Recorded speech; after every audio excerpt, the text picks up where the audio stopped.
Actuellement, bon, j'ai tout simplement une tunique blanche qui était l'habit ordinaire des paysans au Moyen Âge. Donc une grande robe blanche, tout simplement, attachée avec une ceinture.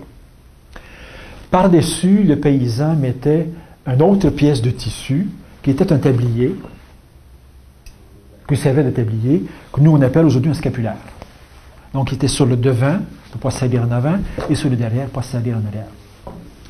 Donc en soi, notre habit, l'habit monastique comme tel, n'a pas de signification particulière. Prendre l'habit, c'était en soi prendre la coule, qu'on appelle la coule. Bon. La coule, c'est un grand vêtement très ample que l'on revêtait pour notamment la prière. Donc quand on va à l'église, on revêt pratiquement toujours la coule. Donc on mettait par-dessus l'habit, tout simplement, et qui était vraiment la symbolique de la prière. J'entre dans une autre activité qui est celle de la prière. Alors que normalement, on travaillait toujours avec la tunique, comme on a vu au début. Donc l'habit avait une signification d'égalité. On est tous frères. On ne se distingue pas par notre vêtement. Ce qui est une tendance très forte dans la société.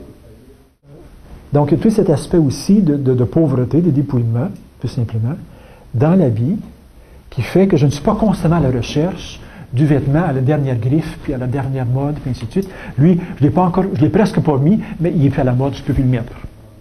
Bon. La tunique, elle ne se démodera jamais, ou elle ne sera jamais à la mode, bon, c'est compliqué, donc on la garde comme ça, telle qu'elle.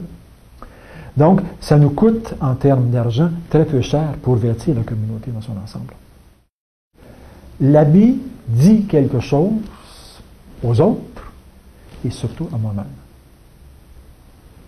L'habit dit aux autres que je suis quelqu'un de à part, de mis à part pour le service de Dieu.